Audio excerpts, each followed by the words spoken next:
Royal Portrush is hosting the Open Championship for the third time. Let's dive deep. I'm Garrett Morrison, and this is Designing Golf.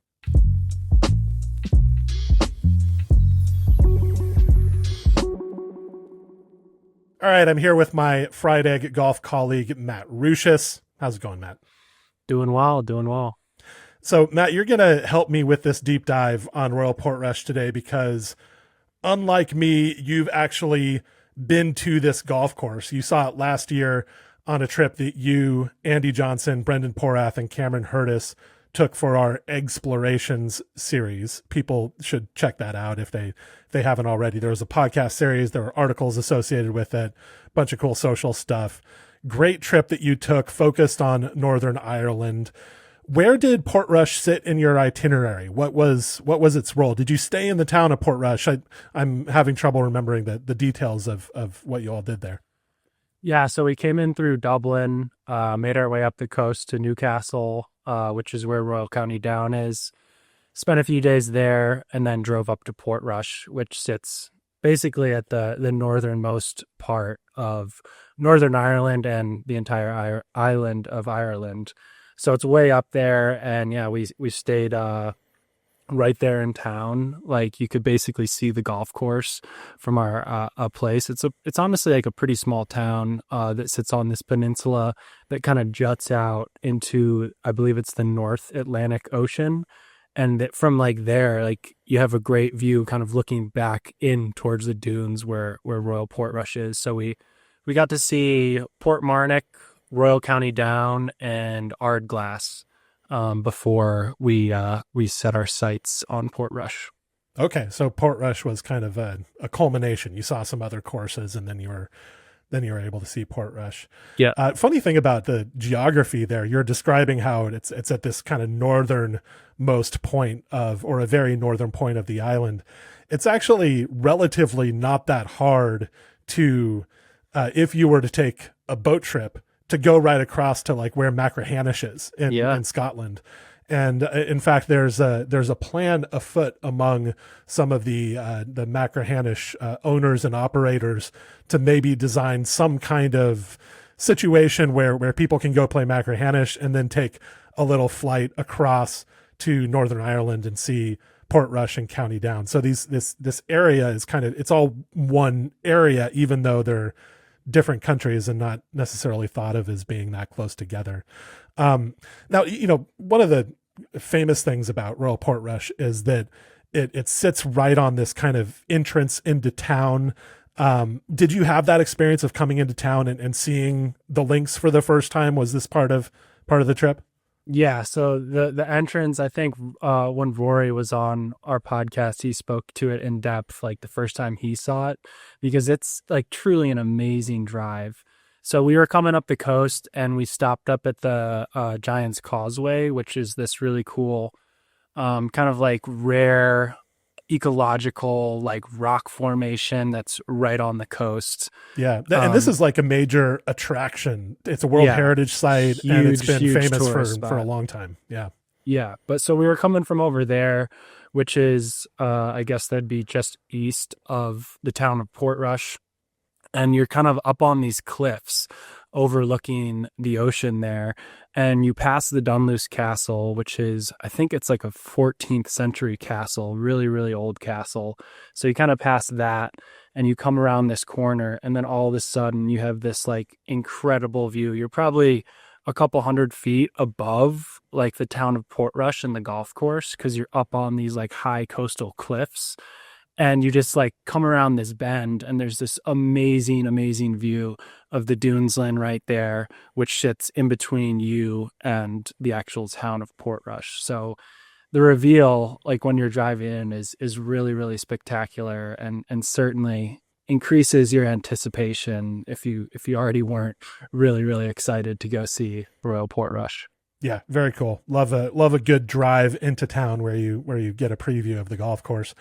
So our basic plan for this episode, Matt, is for us to tell our listeners everything they need to know about the Dunluce Links at Royal Portrush Golf Club. We'll talk about the land, the routing, the characteristics of the Harry Colt design, the greens, the hazards, the aesthetics, the agronomy, the recent renovation work done by Mackenzie and Ebert, the overall architectural significance of the place, and then finally we'll talk about some specific holes to watch for during the Open. So let's get into the history of Royal Portrush.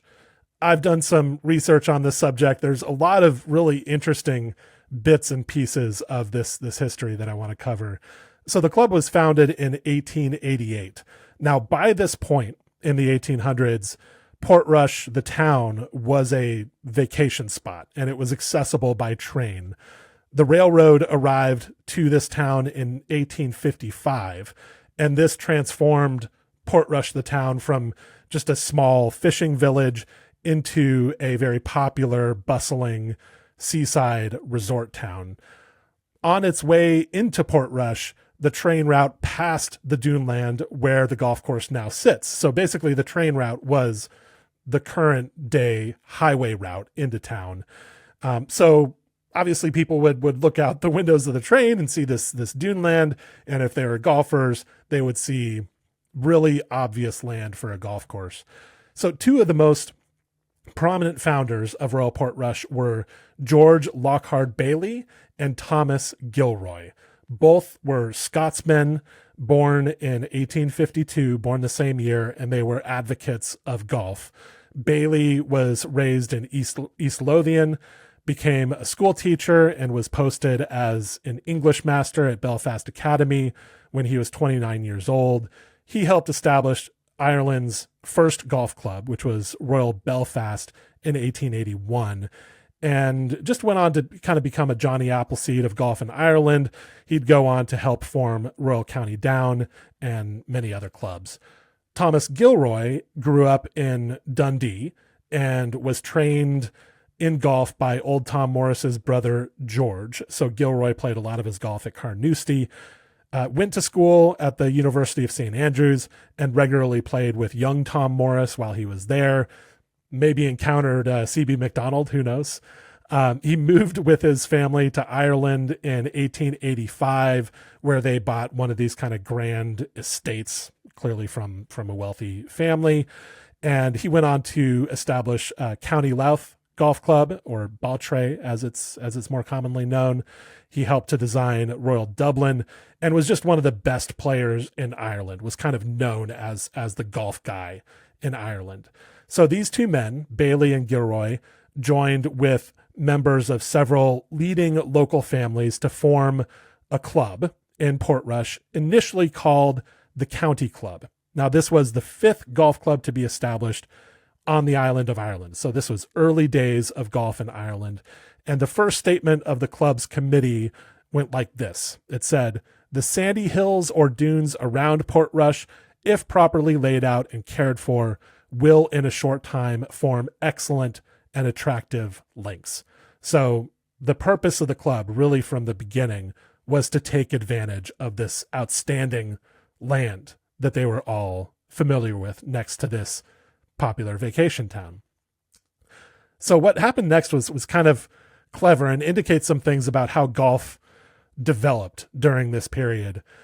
George Bailey connected with the Belfast and Northern Counties Railway to lease the land from the Earl of Antrim. So the Earl of Antrim was kind of the administrator of this land, and to lease the land from him, Bailey connected with a railroad company.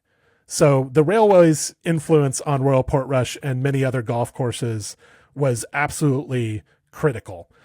The construction of railroads in Great Britain and Ireland helped to create this culture of travel and a kind of fad for travel. Before this, most people rarely left the region where they lived.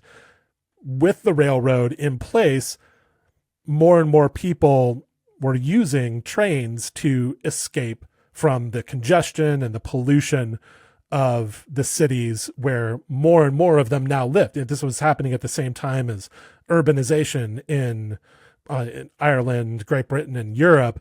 A lot of people moving to cities, and access to the railroad gave them a chance to escape those cities from time to time to go visit these seaside towns. So it was just a lot easier to get from cities like Belfast in Northern Ireland, or what's now known as Northern Ireland, to towns like Portrush for a week or a weekend of recreation.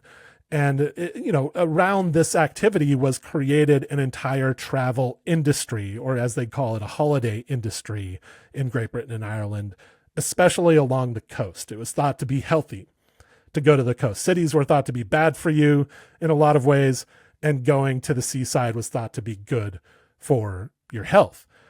Golf became part of this industry. So the Belfast and Northern Counties Railway understood the potential of golf to attract tourism and motivate people to buy train tickets. So they agreed with George Bailey to lease the land for the golf course in Portrush. They helped to create Royal Portrush because they knew it would be a nice little tourist attraction that would motivate people to use their railroad. So the County Golf Club formally opened on May 12, 1888. The original course consisted of 9 holes occupying a 40-acre plot called the Big Triangle. This is right next to town, right under that peninsula jutting into the ocean that you talked about earlier, Matt. So this, a triangle kind of formed by different roads that you can still see on Google Earth maps of Portrush. Now, today there are no golf holes remaining within the Big Triangle, but originally the course was just there. And the course was pretty well regarded at first. I guess there was pretty good land within the Big Triangle, because this is what the Belfast newsletter, the newsletter was a different thing at the time. It was a newspaper. This is what that paper said about the course in 1888. It said, Portrush, the town, has many attractions. Its beautiful situation, its bracing air, its proximity to the Giant's Causeway, together with its extensive sands and excellent sea bathing, have rendered it a favorite place of resort. Golfers will be delighted to learn that to these has just been added one of the finest golf course of the 3 kingdoms. So right away, what would become Royal Portrush was a well-regarded golf links. Now, the ground on which the 9 holes had been laid out was close to the railway station. It was right there, and so it had all just the elements of good golf right away. Old Tom Morris ended up visiting Portrush in the summer of 1889. So this was just a year after the club was established. Old Tom Morris visited, and he ended up providing some advice on the expansion of the course to 18 holes. Initially just had 9 holes within the Big Triangle. Old Tom Morris came to town and gave some guidance on how to expand the course outside of the Big Triangle and into the actual more dramatic duneland that was to the east of the Big Triangle. So more away from town, deeper into the links. Old Tom Morris was saying, route your course there. Now, the specifics of the advice that Morris gave were never recorded. It was just assumed, I guess, that they were followed. And Morris never returned to Portrush. So it's not like he built this course. This is not like Prestwick, where it was Old Tom Morris's course. He was just there. We know that he provided some advice, and an 18-hole course was soon built. So the club acquired the land to the east, this more dramatic duneland, in 1890, and the 18-hole course opened that year. This new routing, presumably recommended by Old Tom Morris, had a classic loop out and back structure. It started in town, ventured out into the duneland, looped back around in a counterclockwise direction, and then visited the coastline before returning to town. So this is what Old Tom Morris did at many courses. I think we can assume that this is basically what he recommended. Just take the golf course out there inland, loop back around, graze the coast, and then come right back. There was a hole on this course called the Crater, which played directly over a massive blown out dune. Now, I'm not entirely sure which hole this was. The sources that I've read from the 1890s and early early 1900s about the course are a little bit confusing. They seem to indicate that the hole was on the back nine somewhere, like in the middle or toward the beginning of the back nine, maybe hole 13 or 14. But the photos of the hole that I've seen have show the hole being fairly close to some houses in Portrush, which would indicate that the hole was more on the front nine. So I'm a little bewildered as to what the exact routing of the course was and which hole this was, but it was a very memorable hole. It was a bit like kind of like the maiden hole at Royal St. George's, which no longer exists, just playing right over this obstacle. And it made certainly a very striking photo. So at this time, the course was still called the County Golf Club.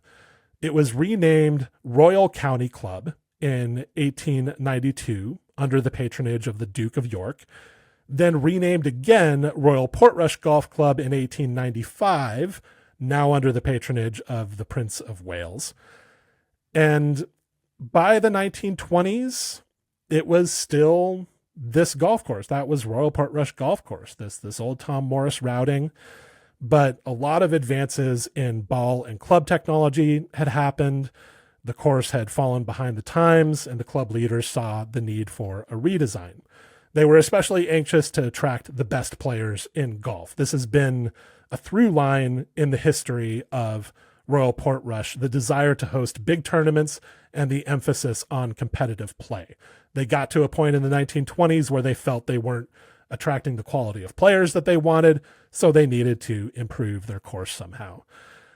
During this time, during the 1920s, the club actually figured out a way to cut out the railway company that had helped them secure the lease of the land initially, and they negotiated their own 99-year lease on the land from the Earl of Antrim, or whoever it was. The Earl of Antrim, in 1928. Around this time, the club also engaged Harry Colt to design 2 new 18-hole courses. So they had one 18-hole course, but they had a lot of dune land. Harry Colt was brought in to show them how they could make full use of it, create 36 holes of golf. So Harry Colt, quick sidebar on him. He's in the discussion for the most influential golf architect of all time. No doubt about that.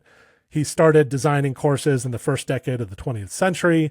Among his first projects were the design of Rye Golf Club and the redesign of the old course at Sunningdale.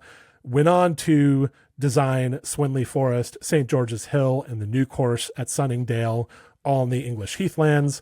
Also renovated and redesigned much of the modern open rota, including Muirfield, Royal Liverpool. Made key contributions to golf architecture on the European continent, particularly with a couple of great links courses in the Netherlands. In North America, he designed Toronto Golf Club, Hamilton Golf and Country Club, Old Elm Club, and he provided really important assistance to George Crump in the design of Pine Valley. Colt changed the way that golf courses were built. He changed the way that golf features were built. He was one of the first architects, maybe even the first golf architect, to blend artificial features into the natural landscape in an intentional way. He also adopted the strategic ideas pioneered and promoted by John Lowe, Tom Simpson, and others, emphasizing options and angles rather than straightforward punishment for poor strikes.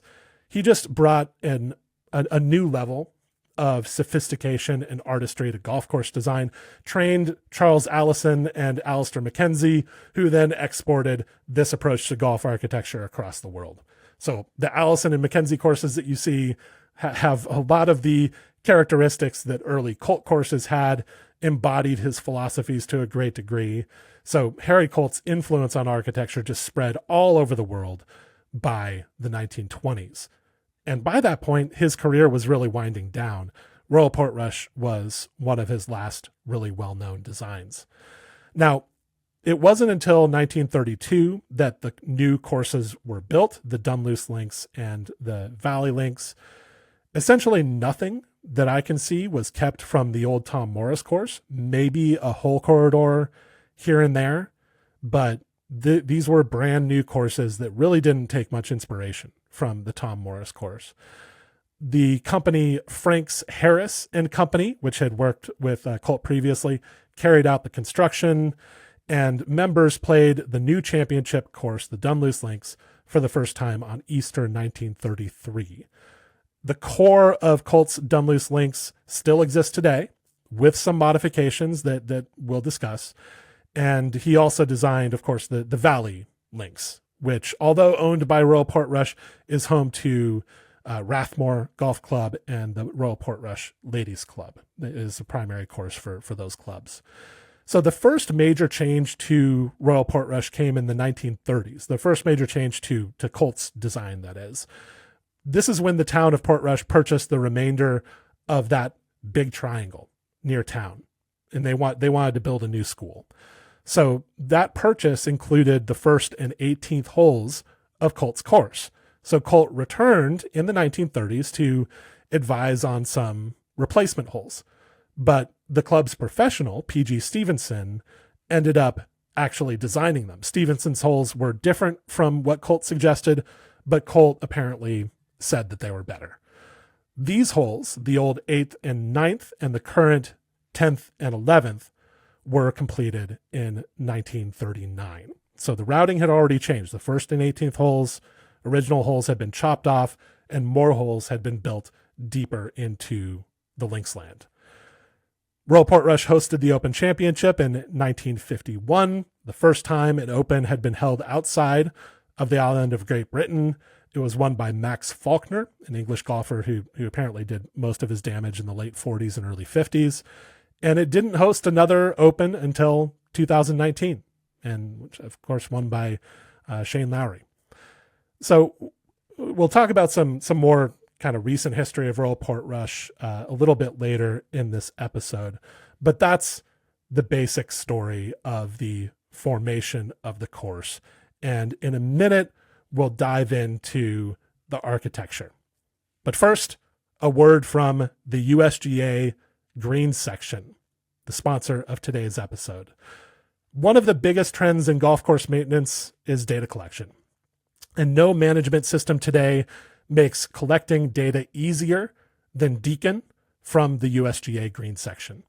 Data collection tools like the GS3 ball and the new USGA moisture meter seamlessly connect and instantly upload data in the Deacon app. You can use this data to make decisions, to manage inputs and resources more efficiently, to provide consistent playing conditions, improve playability, and of course, increased golfer satisfaction. With the latest upgrade to Deacon, you get enhanced navigation, robust reporting tools, and decreased testing time. Measure what matters. Get your Deacon Tools bundle today at gsshop.usga.org. Again, that's gsshop.usga.org, the USGA Green section shop. All right, Matt, let's dive into some characteristics of this golf course that Harry Colt designed and has been altered in some ways, but basically still embodies what Harry Colt envisioned in the early 1930s. When you think about the land at Royal Portrush, what are the main features of the property? What's the structure of the property? Where's the interesting stuff? Where's the less interesting stuff? How is it all kind of laid out there? Yeah, I think the land is like far and away one of the best assets to Royal Portrush. It's such an incredible variety of links land, and it kind of took me a while. Like, I actually kind of just recently understood this, because this was actually this trip that we went on last March was my first time like making a trip to Scotland or Ireland or to play, these classical links type golf courses. And Portmarnock, I guess, is more like the Scottish links, where it's kind of this low-lying land with smaller undulations. And then we went up to Royal County Down, which is like these incredibly dramatic like landforms and huge sand dunes. And it surpassed my thoughts of what real links golf was, in this like kind of more low-lying and less intricate land, and that's what Royal Portrush has, which is why it makes it so great.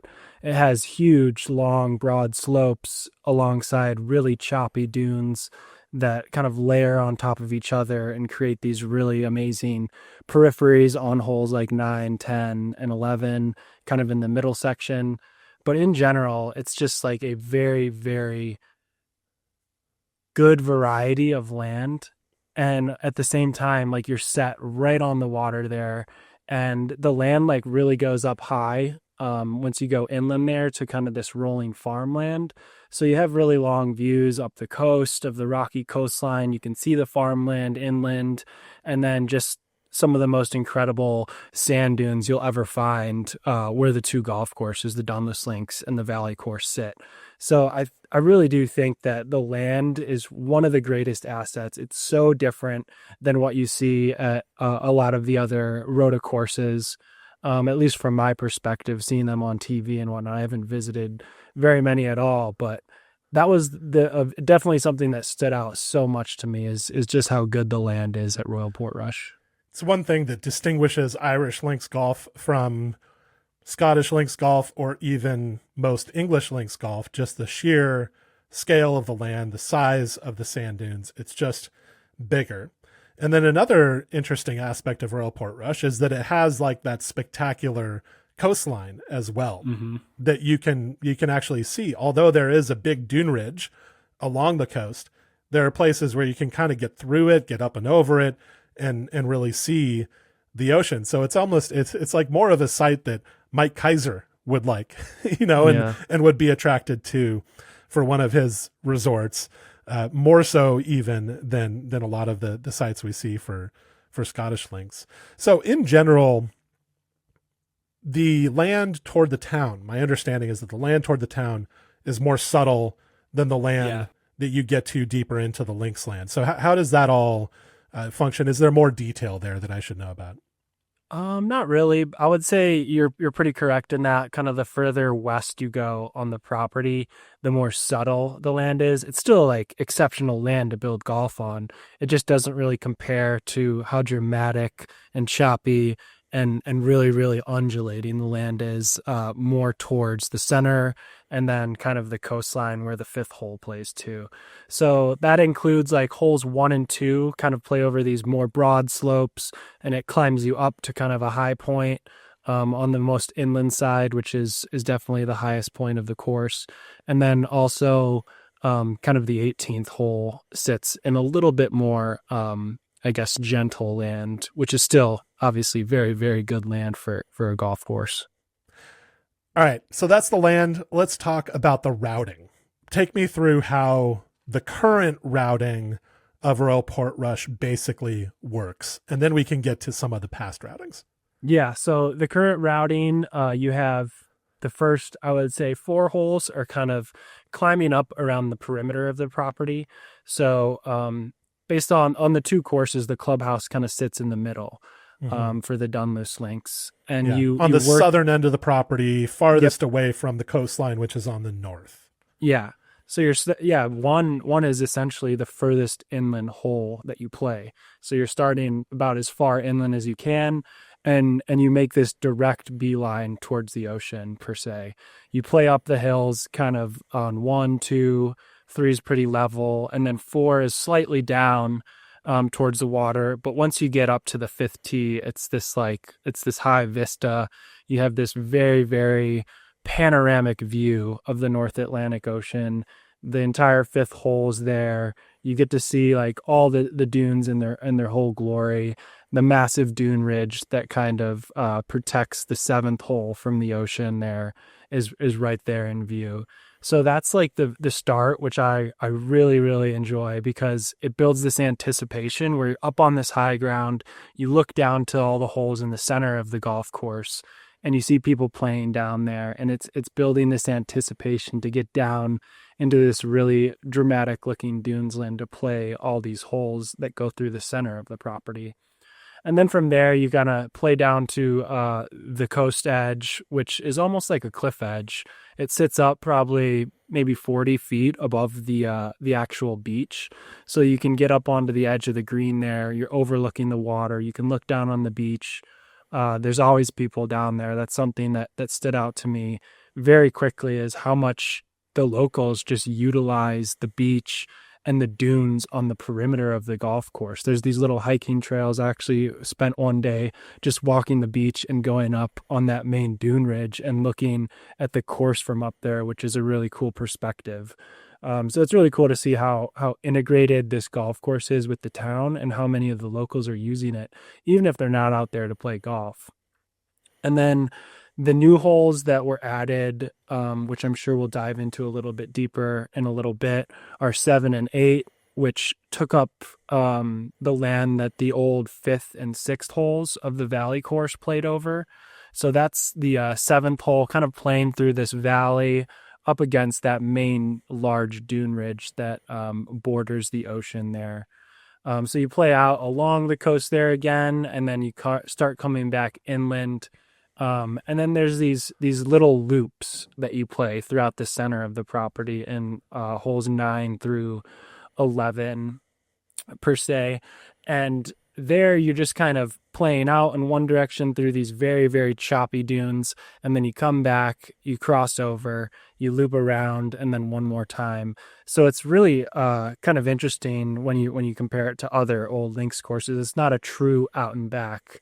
It is in some fashion where you're going out and you don't return back until the 18th hole, but there's these different types of loops, and it's a little bit more intricate and complex of a journey going through the natural terrain. And then after that, you kind of reach this other climax after you get through the middle section of the course, and you come to the perimeter where the 15th hole, you crest up over a hill. And that's where you get another really awesome panoramic view of the water. The 15th green kind of sits a little bit down from where you're hitting your approach shot. And then obviously you turn the corner there to one of the most famous par threes in the world, the 16th Calamity Corner. And then from there, you're playing over some very, very dramatic land. The 16th and 17th are really, really cool golf holes that play over some very undulating terrain. And then the 18th, I would say, brings you back into kind of that more gentle land for kind of like a smooth landing to the end of your round. Yeah, it's kind of mirrors the first hole in some ways, a return to the broader slopes. Yeah, it's such an interesting routing. Basically, I like to imagine it as a journey out. The climax is on the 5th green, right out on the cliffs. Mm-hmm. And then you kind of turn back, but really you're doing these squiggles around the choppy dunes there in the middle. You're just kind of looping around those and taking turns and exploring them. And then eventually you find your way out through Calamity Corner. And Calamity Corner, the whole 16th hole, plays over a massive gorge, basically. It's just this really impressive landform. And then the 17th hole plays up and over a dune. And these two big pieces of the terrain are kind of what you're going for in the routing, and as they provide a re-entry into the more subtle land. So when you consider just the overall quality of this routing, what do you think the big strengths are? What are your big takeaways from why this is a good routing? I really think it's the variety, because you're getting to such different types of land within this very diverse linksland. Something I was actually just thinking about too, that I'm kind of thinking about why Harry Colt chose this specific section for the championship Dunluce Links and then the other one for the Valley. And I think it's because of maybe potentially this high ground where you come up high, you're overlooking the golf course, you're playing this really you're just on top of the world almost, it feels like, when you're walking those fairways. You can see the entire rest of the two golf courses there. You can see into the town. There's a Ferris wheel in town that is kind of it's almost like a beacon. You keep seeing it on the horizon line as you're playing the course. And I think why he did that is because of the journey out to the ocean, it builds the anticipation, and then the land is just so good in that middle section. It has such amazing undulations that are smaller scaled and create such unique different kind of undulations in each fairways. And then he just found such amazing natural green sites. So I really think it's the variety, and none of the holes play in the same direction. So the wind is affecting it in such different ways. And then when you look over to the Valley course, it's called the Valley for a reason. The 16th hole is kind of one of the edges. The 16th on the Dunluce Links, that is kind of one of the rims of the valley, kind of the high points and the steep sides of the valley. So when you look down to the right on 16, you see how like it's much flatter. It's kind of this flat bottomed valley in between the dune ridge that the 16th plays over, and then that large dune ridge that is on the border of the shoreline that I spoke about earlier. So you have these two massive dune ridges, and the valley just kind of sits in this low-lying land in between it. And it's perfectly great land for a golf course. It's just maybe a little bit less interesting and not quite as complex. The complexity of the Dunluce Links land is just, it's so good. Like there's never a spot where you're like, oh, this kind of looks the same as this over here. It's always constantly changing. And then the journey in which you experience each of these different types of kind of dunes within the site is constantly changing. So it's just such a dynamic golf course, if I had to put it in one sentence. Yeah, and it's a cool contrast between the two courses, the Dunluce and the Valley, because one is kind of on the high ground, on the really dramatic land. One is more on the low ground, the low section of the property on perhaps less complex land, but still really good. And you can assume that on really windy days, the Valley course is probably a little more protected from the wind by that big dune ridge and the other dune ridge on the other side inland. And so maybe that would be a more pleasant place to be during the bad weather days. It does serve its purpose. Tom Doak, in one of my favorite phrases that I've seen from him, referred to the Valley course at Royal Portrush as the Dunluce Links' hot little sister. And so that's, I guess you can imagine it that way as well. We could save this for our renovation work section when we talk about what Mackenzie and Ebert have done with the Dunluce Links in preparation for these modern Open Championships. But I want to just quickly refer to the changes of the Dunluce Links' routing overall, which I think are really interesting. The original Harry Colt routing of the Dunluce Links started much closer to town. As I mentioned earlier, it started in that big triangle that's basically abutting the town of Royal Portrush. And so there was a first hole in that big triangle. Then you cross the road and play another hole, which until fairly recently was the first hole. Was the 18th hole 18th, yeah. on the Dunluce Links. That used to be the second hole. And then finally you get to the third hole, which is today's first hole. Essentially what this means is that the journey out to the fifth green, to the edge of the cliffs, took longer. The fifth hole used to be the eighth hole. And then there was a longer journey back. And then in the middle of the round, when you're kind of exploring this really good links land, it was a simpler route through those. Basically from the fifth green in Harry Colt's original routing, you turned directly back inland, went inland for a couple of holes, and then looped around and went back toward the coast to hit Calamity Corner.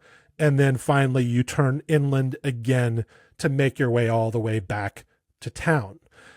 This was not a pure out and back routing. There's a little kind of loop or almost M shape in the middle. If you can imagine it as these two kind of curves of an M, but it did have that out and back character a little bit more, and somewhat more in common with kind of classic links courses that would often start on very dull land closer to town and take you out to the interesting stuff.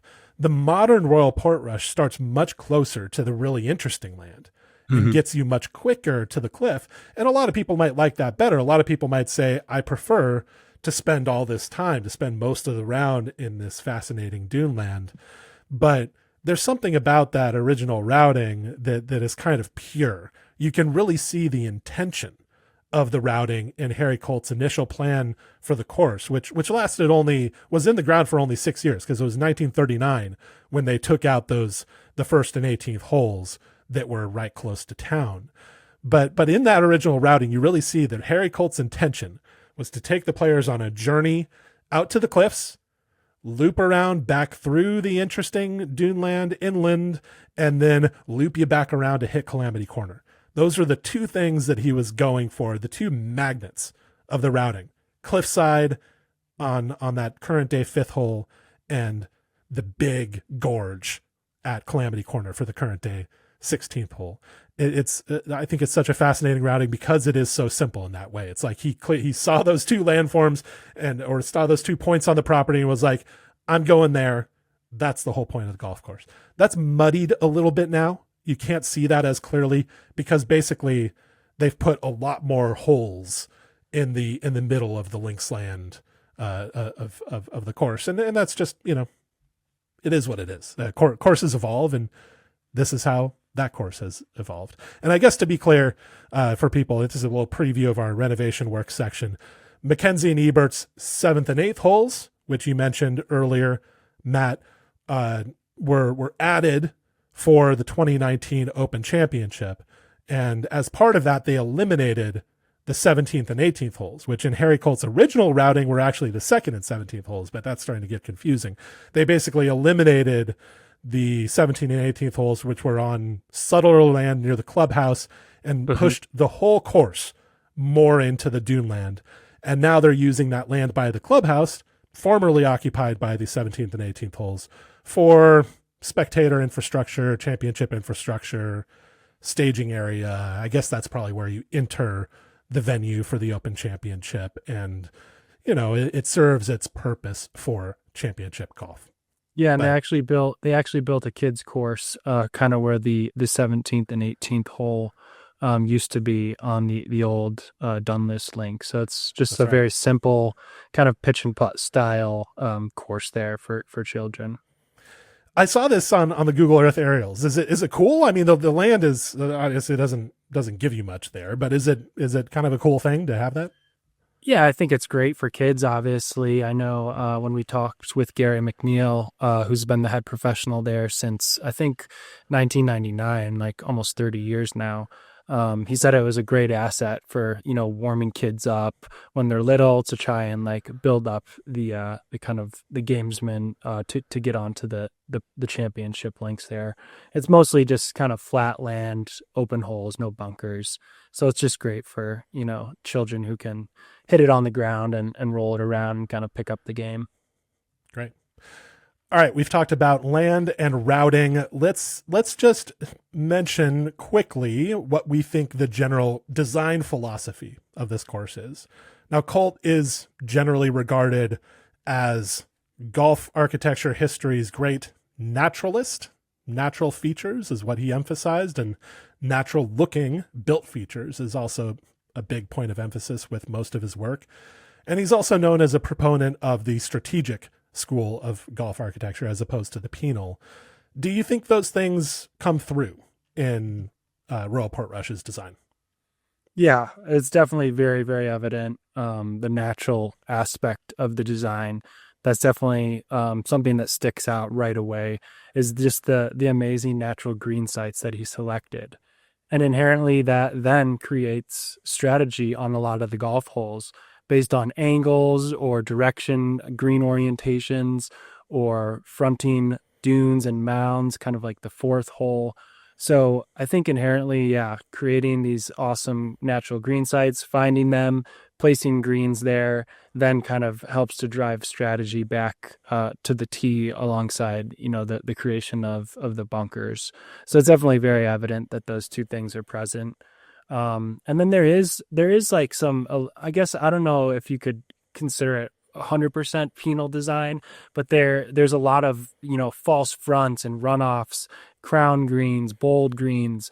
So there's this good dynamic where there's shots that you hit in that will be more receptive and kind of funnel towards the center of the green, and then other ones where you need to be really, really precise, or you're going to kind of get repealed away to a difficult spot to make an up and down. Yeah, variety. I mean, variety is one of the biggest strengths of Harry Colt's architecture. He always provides variety across all dimensions. Variety of maybe penal and strategic, but certainly variety of difficulty. Some friendly holes, some more challenging holes, and variety of landforms, the way that the holes use the land. He was obviously a master of that. This is Harry Colt at a very late period of his career.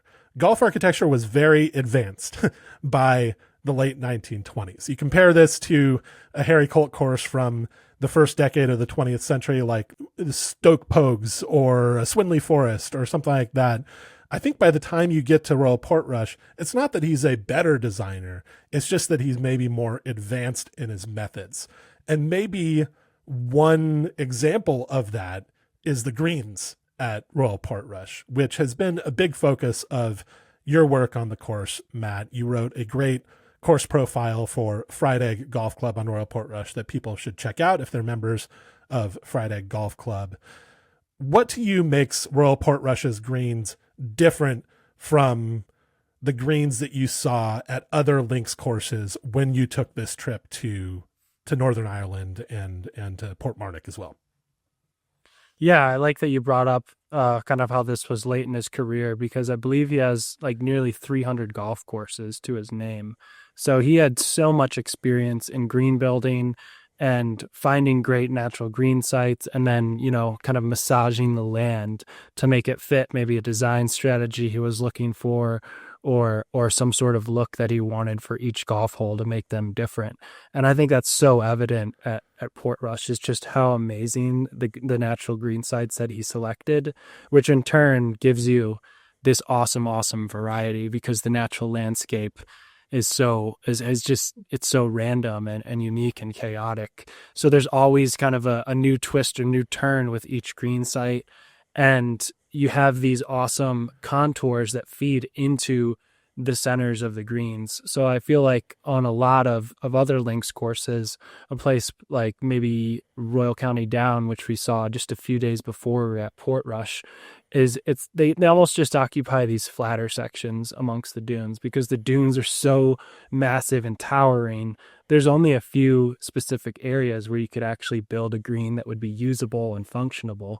So I think that's probably the biggest difference you see from links courses, is the dunescape at Royal Portrush is kind of this middle ground where you can find these little pockets and little ledges on dunes or bowls in low points where you can build great natural greens and then use the surrounding contours and rumples and stuff to kind of feed into the middle of the surface. So it's not just these large flat plains on flat sections. It's more so 2-tiered or even 3-tiered, or these long, broad ridges crossing through greens, or drainage swales coming from the greens to get water off the surface.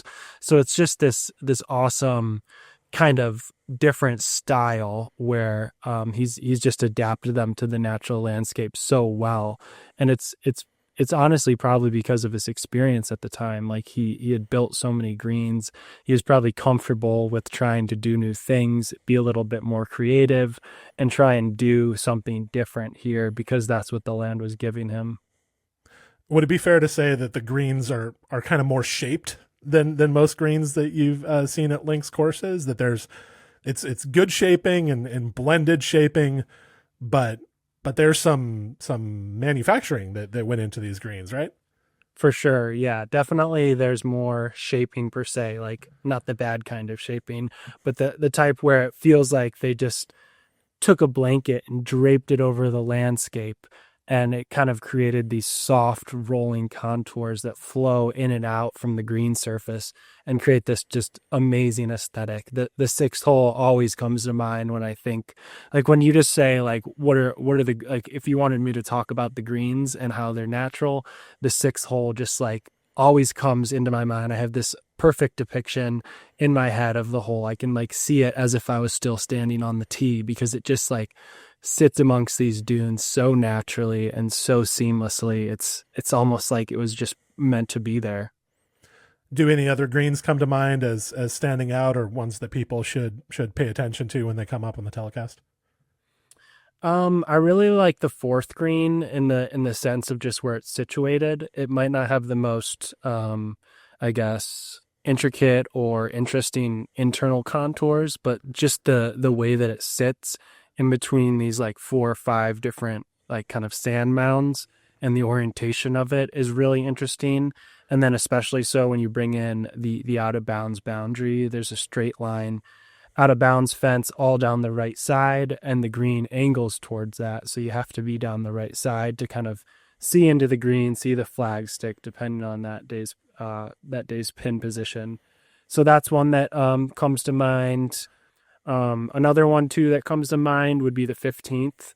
It's a really small green. It feels a lot smaller than the other ones. Maybe it isn't, and maybe that was just my perception of it. But the target looks really small because, like I was saying earlier, the drive is semi-blind. You're playing up a hill, and you get up to the kind of the crest of the hill is where, or maybe even the downslope where you're hitting your approach shot from, and you're kind of looking down to the green. And there's a couple bunkers down the left side of the hole that kind of frame the green and a fall off to the right of the green. So it feels like a shot that you have to be really precise at. And there's a big ridge that kind of cuts through the center of it, dividing the green in half. So those are 3 that I think stand out, at least in my mind, pretty significantly. Cool. Yeah, I think this is the aspect of Royal Portrush that makes it feel like more of a modern golf course, or modern in the sense of late golden age, more advanced golf architecture with earth moving techniques involved. It's the greens that make Royal Portrush feel like it's of a piece with maybe more the Heathland courses or some of Alistair McKenzie courses in the US and Australia. Royal Portrush kind of feels like it belongs to that category almost as much as it belongs to the Open Rota category of St. Andrews and Royal St. George's and Royal Liverpool and Carnoustie. Yes, it does have significant similarities with some of those courses, but it also has one foot in this kind of high golden age advanced architecture period. And I think that's part of what makes it special. And it really comes through in these sophisticated green designs. All right, let's talk about hazards at Royal Portrush. What do you think are the primary things that drive challenge and strategy on the holes at Portrush? It's certainly the wind, I think. If you look at the course at a whole, there's not an overwhelming amount of bunkers. There's a lot that are really strategically placed, and you'll find yourselves in them because they're kind of placed in areas where balls want to collect. But I think it's the wind and the landscape that are kind of the course's greatest defense. It's always windy there. We played on a very windy day. I would assume it's going to be very windy for the Open Championship. It's so exposed there. So I think that's kind of the greatest potential hazard that players are going to face. And then the green designs as well. There's a lot of false fronts where balls are going to roll off. So in tandem with the wind, you have to be really precise with your iron shots to get the ball close. If you're just slightly off, the wind's going to blow it offline, and then you're going to find kind of an edge of the green that repeals you away from the putting surface. So I think it's a combination of the design, which is really, really dynamic, and it kind of is flipping and flopping between the type of tests it's asking you, from these really demanding, precise shots where you're going to have to hit, mid to long irons and be really, really accurate with where you're landing the ball, and then the combination of the wind. So it's kind of, I think it's a very dynamic test. There's not one certain aspect that's going to overwhelm players. I think it's the combination of the course is greens, the landscape which you're playing over, the uneven lies, the tricky stances, and then the wind, obviously.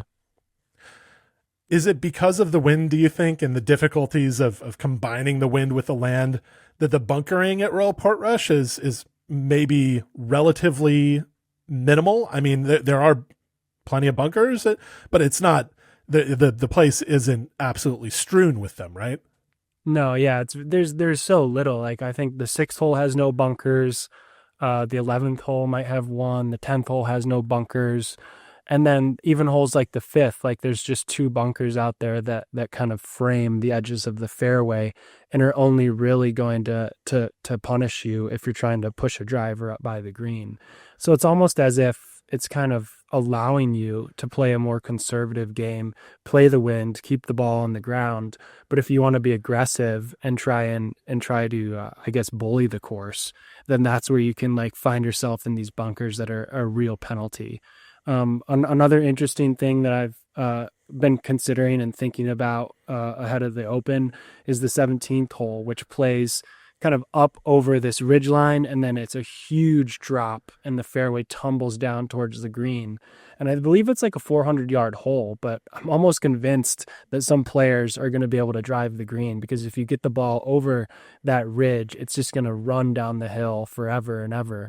But there's these bunkers that are way down there that may seem like they're not in a place to challenge you, but if you're going to try and drive the green and manhandle the hole, then they're going to cause you issues. So I feel like potentially maybe that's where these bunkers come into play as more hazards, and then obviously on the par fives in your layup zones, and trying to make a decision on your second shot on the par fives.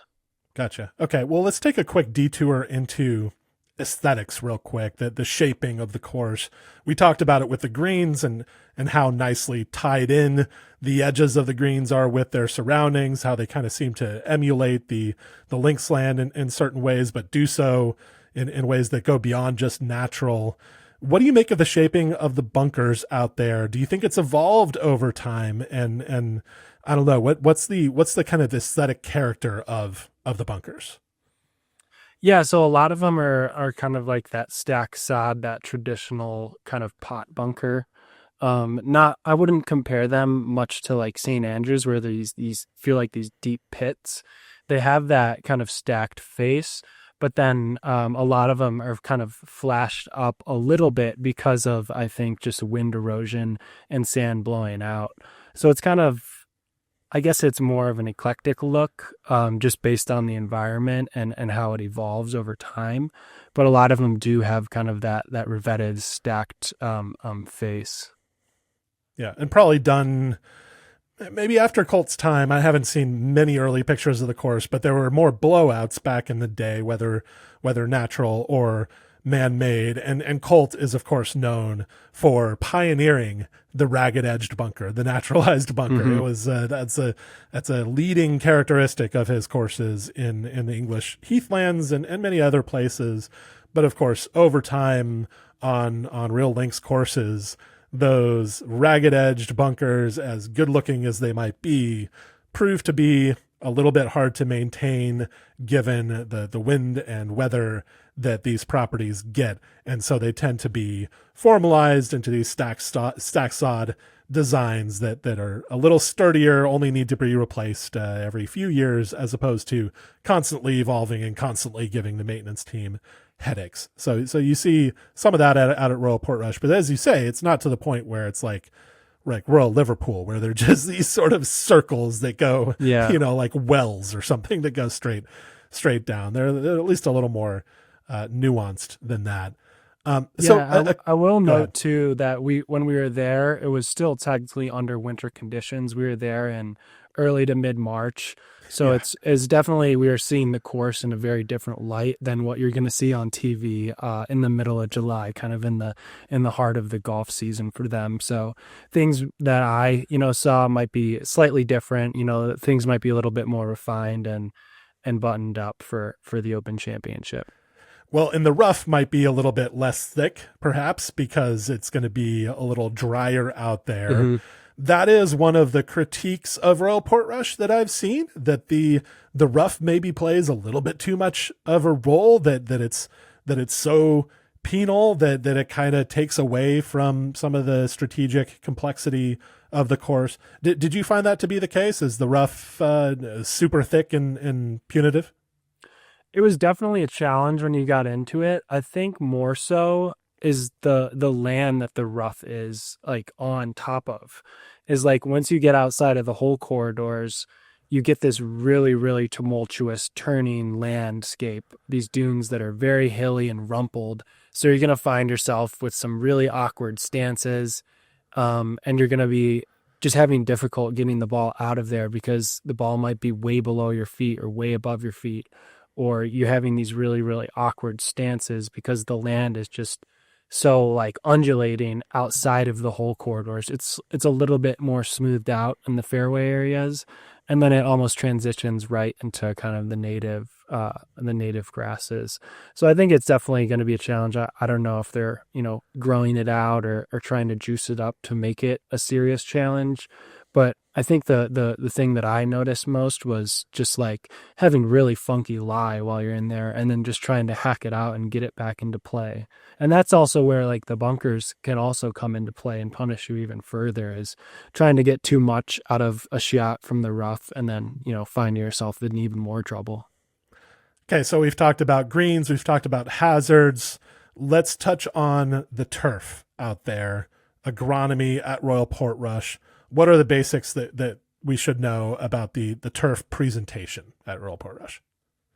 I think just like all other links courses, it's almost like it was meant to be, using the fine fescue grasses across all of the surfaces is just, it's just the best. This is the most superior playing surface for the game of golf. It's firm, it's fast.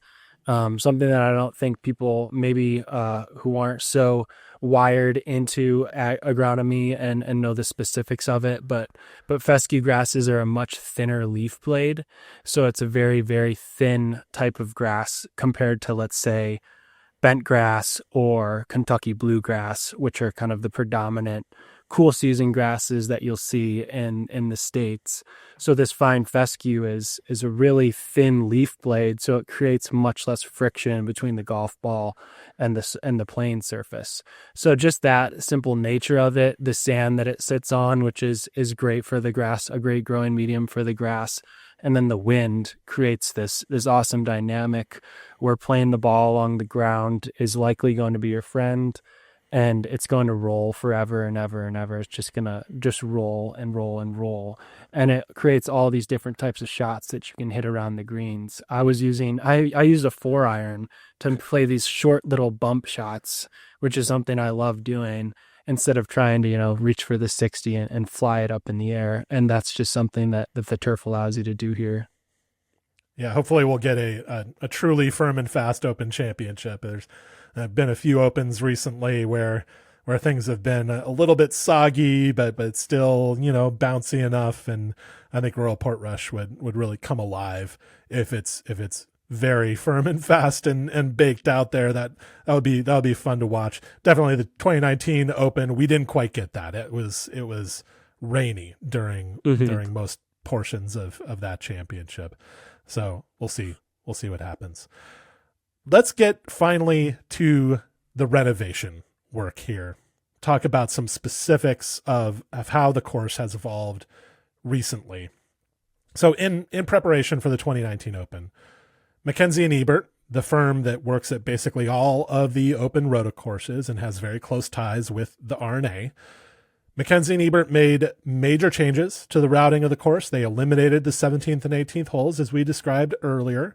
These played parallel and in opposite directions right near the clubhouse. They were Colt's original 2nd and 17th holes. They got rid of those holes, replaced it with the short course that you were describing. And during opens, this is kind of what they consider to be essential space for hosting the championship. It's right there at the entrance of the course, and they're going to make use of it.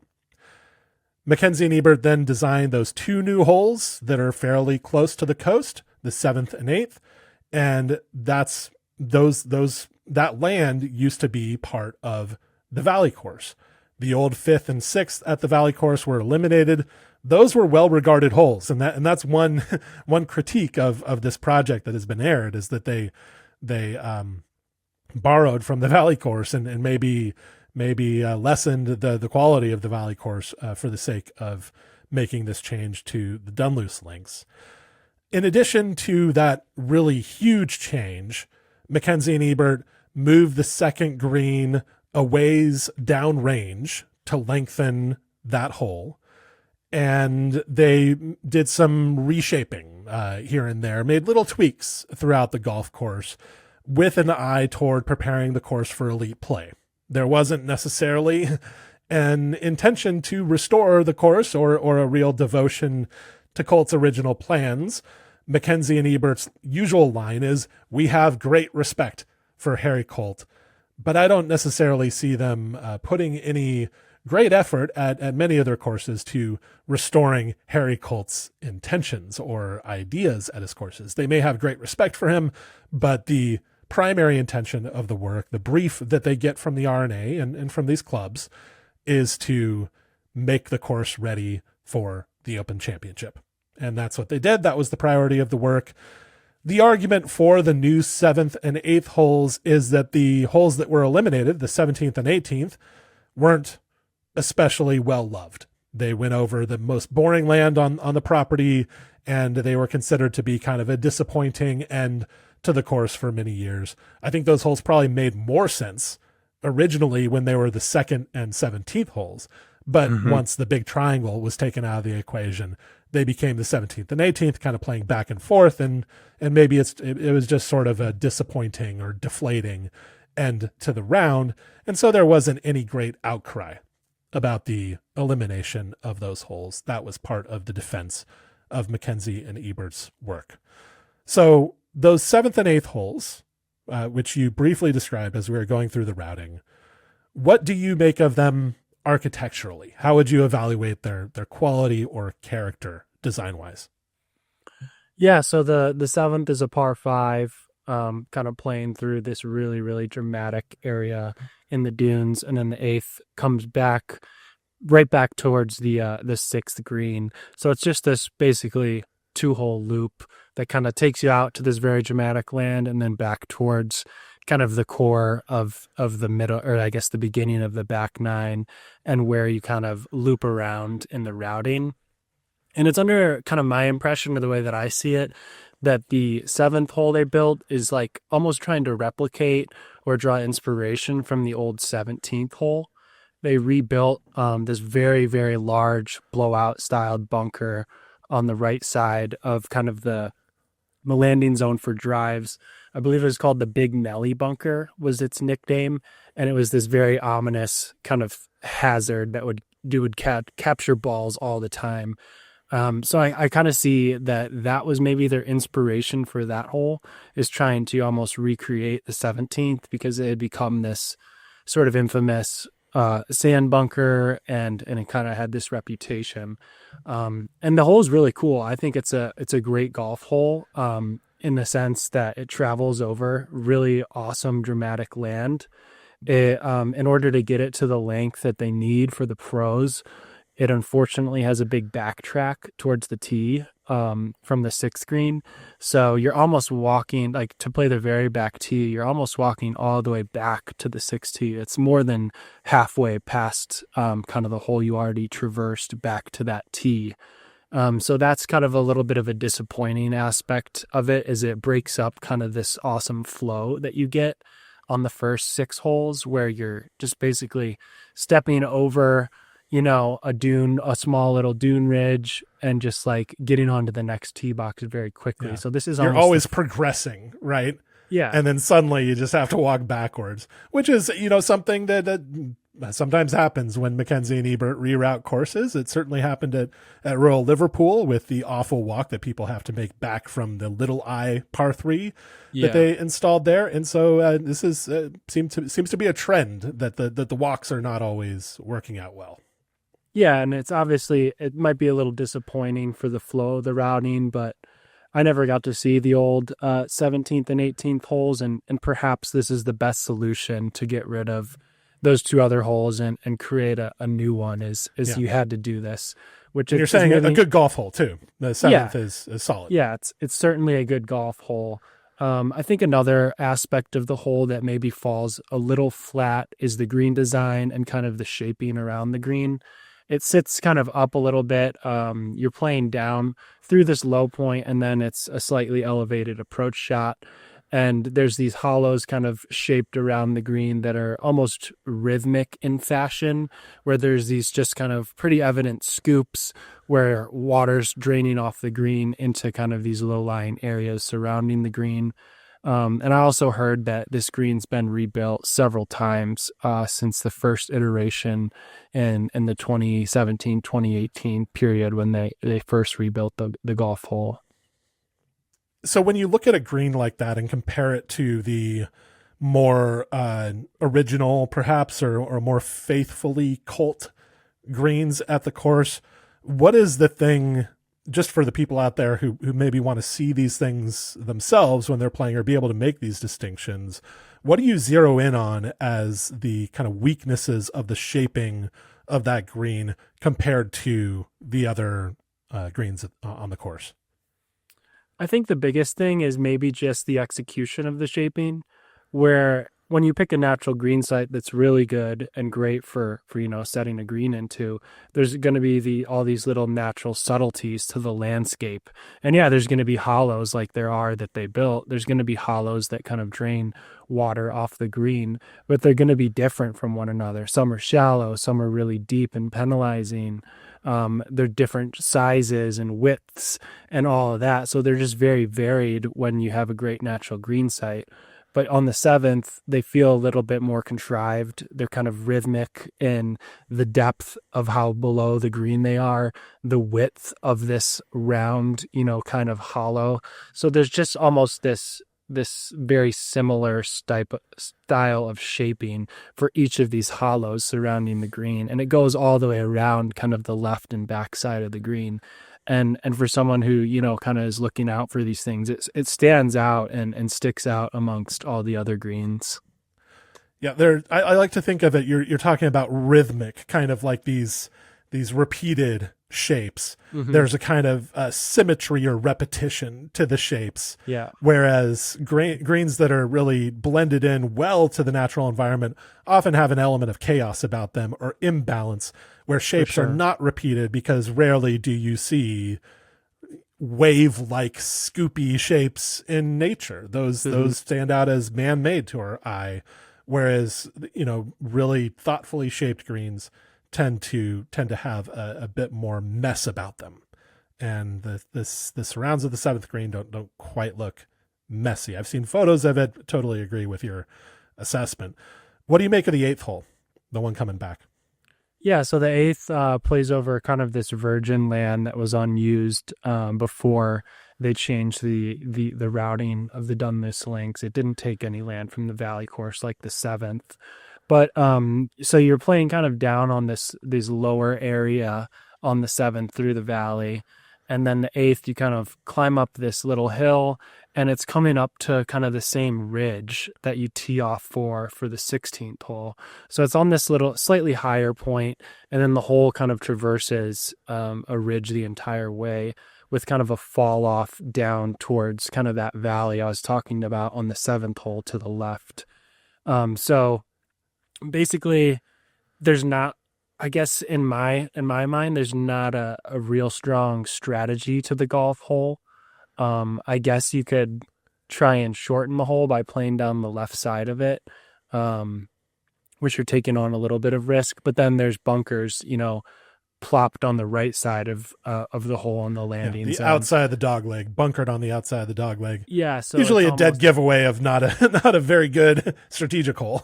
yeah, it's almost like there's a penalty for missing left or right. So it's almost like, yeah, there's no real reason to try and hit it down the left or hit it down the right. You still just need to hit it in the middle to have a good look at the green. Okay. All right. So those are the new 7th and 8th holes. Some good things, some things that could have been better. Let's get to the overall architectural significance of Royal Portrush. Kind of try to sum it up. When you look at Royal Portrush in the world of golf courses and golf architecture, what do you think the big important thing about it is? I think what makes it stand out so much amongst links golf courses is how refined the design is. It's so thoughtful in each green and the way that it traverses the land and the style in general. It's just everything seems so well thought out and put together and complete. And there's hardly a weak hole across all 18 of them. So it's almost this constant like high that you're having when you're playing the golf course. Whereas and I know a lot of other links courses, maybe you're playing like 3 or 4, maybe more bland holes to get to a really cool piece of ground and then play a really dramatic hole. Whereas at Portrush, you're constantly playing a really like truly great golf hole, one after another, on this just absolutely amazing tapestry, the landforms, the landscape right on the water. It's more so the culmination, I think, of all the little aspects that come together and make it truly one of the greatest golf courses in the world. It's well put. It's like high golden age design meets links golf. And Yeah. that does make it stand out, because you could say Muirfield also embodies some of these characteristics, but the Portrush land is so much more dramatic, and the design is bold to meet that land. Mm-hmm. And it's a kind of rarity in golf in Great Britain and Ireland, because this is a late 1920s golf course with all the benefits of the advances in golf architecture since the early 20th century, that was put on a great piece of links land. And you just don't find that many places, partly because while there was a boom in golf and golf architecture in the United States and in North America in the 1920s, that wasn't the reality in Great Britain and Ireland and Europe. There was a recovery from World War I, but economic times were harder, and the recovery was harder because the war had happened there. So many people had died, and so much damage had been done. Whereas, in the US, we're across an ocean here, and it was an economic boom in the 1920s that golf benefited from. And that's why you see so many of the great courses in Great Britain and Ireland really emerged before World War I. And a lot of Harry Colt's great architectural achievements happened in the 1900s and 1910s. And if you think about where golf architecture was in the 1900s and 1910s, yeah, they made advances really quickly, especially in England in golf architecture. So quickly things came together and they figured things out. But man, if you compare it to the U.S., that Charles Blair Macdonald was just building National Golf Links, and Pine Valley was just getting going before World War I. By the 1920s, things had exploded, and the art of golf architecture had grown so much, and the benefits of that were not as enjoyed in Great Britain and Ireland. But at Royal Portrush, you do see the benefits of that, matched with an amazing piece of land. And that's from your discussion of the course, that has really been my takeaway. Of course, I haven't been there. I'd love to go play Royal Portrush, but from what you've written, Matt, what you've said about the course, that has been the impression I've formed of it, and it's kind of what makes it interesting. So let's wrap up here with a couple of holes to watch. We've mentioned some holes already. Maybe we can just remind people of those. But as they're watching the Open Championship, what would you say people should watch out for a couple of specific holes? Yeah, the stretch 4 through 6 is amazing. Maybe my favorite stretch of holes on the course. like I said, you have the boundary hole, so you have out of bounds all down the right side, which can, derail someone's round early on. And then the fifth, which depending on the wind, people will definitely be driving the green on certain days. But there's also out of bounds right on the back edge of the green, like maybe 2 or 3 paces off the back edge of the green is this very prominent out of bounds line, and then a cliff right beyond it. So going for the green on a downwind day could be really risky business. And once again, like that early part of the front nine could certainly derail someone's round and cause some big fluctuations on the leaderboard coming on the weekend. And then the six is just an awesome par three, and the back right kind of hole location in this little nook is a really interesting pin location that I'm going to be curious to see how the players attack. And then another section that stands out a lot is the middle of the golf course. Holes 9 through almost 14 are just really, really demanding golf holes. A lot of those greens sit up, like the 14th especially, sits way up in the air, and there's no room for air. It falls off on basically all sides, and the recovery is really challenging on that. So I'm curious to see how players will kind of handle that middle section. You're going to need to really golf your ball in that middle section and keep everything together to keep a good round intact. And then obviously 16 is where there's also going to be a big roller coaster of emotions for players. And if they hit a good shot or a bad shot, you could just hit it up there and make your par pretty easily if you commit to the shot and get it up onto the flat land where you can chip it onto the green or find the surface.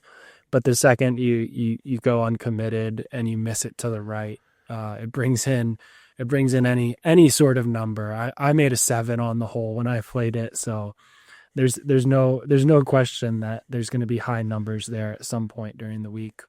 You were down below. Yeah. Yeah, you found your way into the gorge. Yeah, just like barely missed short right, and you watch the ball trundle down this incredibly steep slope. And then you're going to, go down there and see what kind of lie you have and try and get it back up onto the putting surface. But then right after that, 17 is also a fascinating hole, like I said, because it has this big question, do you want to lay up kind of and remain on top of the hill and have this shot down? Or are you going to, challenge hitting it down there and trying to either drive the green, which will definitely be possible on a downwind day, but that specific downslope where the fairway drops off is very crowned. It's like a big hog's back. Yeah, right. So it feeds into the trouble, right? Yeah. So if you clear the hill, you're kind of at the mercy of the links land and where your ball is going to bounce. It can bounce left and go down into some bunkers down the left side, which then is going to give you kind of this awkward, sub 100 bunker shot into the green, or it's going to kick you right into this kind of taller native fescue area. So it's definitely a great kind of risk reward hole where if you wanna take the risk and pound it down there and try and get it close to the green, there's some real penalty if you miss. But also if you lay back, you're way up on top of this hill and you still have a wedge in your hand most likely, and you're hitting down to a really low green. So it's going to be hard to control where your ball is going in the wind and get it close to the hole. Nice. So those are some holes to look out for. Do you know what your one and done pick is going to be yet? My one and done pick for the Fried Egg Golf Club one and done pool. Yeah, I think I'm going with Tyrrell Hatton. I might choose Tyrrell Hatton. You kind of got to choose the live boys and the majors because they only show up for the majors, and you can save the PGA Tour horses for other events. But Tyrrell Hatton might do well here. He might be frustrated by certain aspects of the course, but he seems to play really well on links. He plays brilliantly on the old course. I don't know if there's a terribly similar courses, but he can deal with the conditions at least. Yeah, one I've been thinking about is John Rahm. I know he's played the Open pretty well. He's played Port Stewart he won. I think he won. I don't remember the exact tournament. It was an amateur tournament at Port Stewart just down the road. So I think I'll go with John Rahm as my one and done pick. I think that's going to be a really good pick. I already burned him for the PGA Championship. I should have waited on that one. All right, Matt, thank you for coming on this deep dive podcast, Royal Portrush. Really enjoyed this. Thank you for doing all the prep for this pod, as well as all the work that you've done on Royal Portrush so far. I mentioned your course profile on Friday Golf Club. People should go see that, check that out, and see all the stuff that you're going to do in the run up to the championship. So thanks. Yeah, thanks for having me.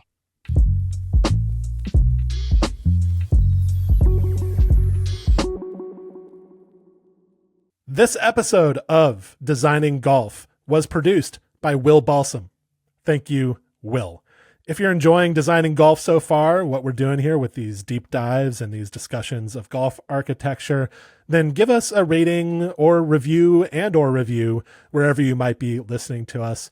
And of course, this kind of material is our bread and butter in Friday Golf Club for the exclusive content we do there. Weekly course profiles.